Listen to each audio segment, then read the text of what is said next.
আপনাদের সবাইকে অসংখ্য ধন্যবাদ। আপনারা জানেন যে আমরা গত রাত 10টা 35 মিনিটে গাজী টায়ার ফ্যাক্টরিতে আগুনের সংবাদ পেয়ে এখানে 2340 অর্থাৎ রাত 11টা 40 ঘটিকার সময় এখানে উপস্থিত হই। আমাদের পথিমধ্যে আসার পথে অনেকটাই জ্যাম ছিল, এটা ঢাকা চিটাগাং হাইওয়ে, এখানে অনেকটাই জ্যাম ছিল, যার কারণে আমরা 2340 ঘটিকায় এখানে উপস্থিত হতে সমর্থ হই। এখানে আসার পরে আমরা দেখতে পাই যে এটি একটি টায়ারের ফ্যাক্টরি ছিল এবং এখানে আগুনটা পুরো ফ্যাক্টরিতে ছড়িয়ে পড়ে। টায়ার এবং টায়ারের কাঁচামাল, রাবার, প্লাস্টিক এই টাইপের দাহ্য পদার্থ ছিল, যার কারণে আগুনটা চতুর্দিকে এই ফ্যাক্টরিতে ছড়িয়ে পড়ে।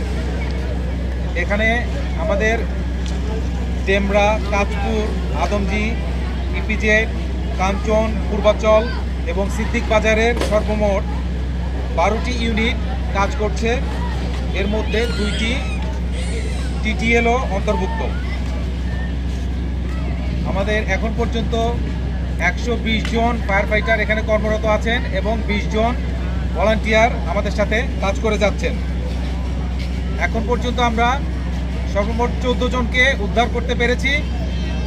বাকি যাদের হিসাব তাদেরকে আমরা আগুন নেভানোর পরে সার্চ করে তদন্ত সাপেক্ষে আমরা বাকিটা বলতে পারবো এবং এখানে কতটুকু ক্ষয়ক্ষতি হয়েছে সেটিও আমরা তদন্ত করে আগুন নেভানোর পরে বলতে পারবো। আপনাদের যদি কোনো প্রশ্ন থাকে। আমরা এখানে সর্বমোট 12টি ইউনিট কাজ করছে, এর মধ্যে 2টি টিটিএল অন্তর্ভুক্ত রয়েছে। আপনারা 14 জন উদ্ধার করছেন, তার মানে কত নিখোঁজ আছে এরকম কোনো সংখ্যা বা কেউ বলছে আপনাদের? যে নিখোঁজের সংখ্যাটা আমরা এখনো পাইনি, তবে আগুন নেভানোর পরে এখানে আমরা সার্চ করে দেখে তারপরে আমরা বলতে পারবো যে কতজন এখানে।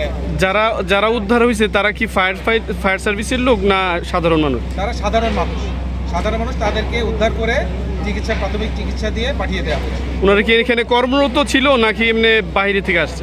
আমরা এখানে কর্মরত কাউকে পাইনি, এই ফ্যাক্টরির দায়িত্বপ্রাপ্ত কাউকে পাইনি। এরা মূলত বাইরে থেকে এসেছিলেন, খুব সম্ভবত এখানে মালামাল সরিয়ে নেওয়ার জন্য বা মালামাল নেওয়ার জন্য আসছিলেন, তাদের মধ্যে থেকেই উদ্ধার করা হয়েছে।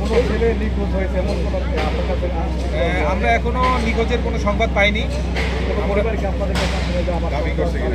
না, এখন পর্যন্ত আমাদের কেউ দাবি করে।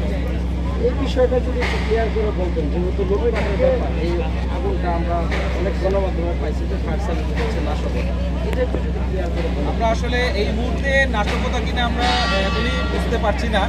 আমরা আগুন নেভানোর পরে তদন্ত করে ডিটেলস জিজ্ঞাসাবাদ করে তারপরে আমরা জানাতে পারবো। আপনার পুরো নাম আর জিনিসটা বলুন। আমি লেফটেন্যান্ট কর্নেল মোহাম্মদ রেজাউল করিম, পরিচালক প্রশিক্ষণ, ফায়ার সার্ভিস এবং সিভিল ডিফেন্স। থ্যাংক ইউ, অসংখ্য ধন্যবাদ।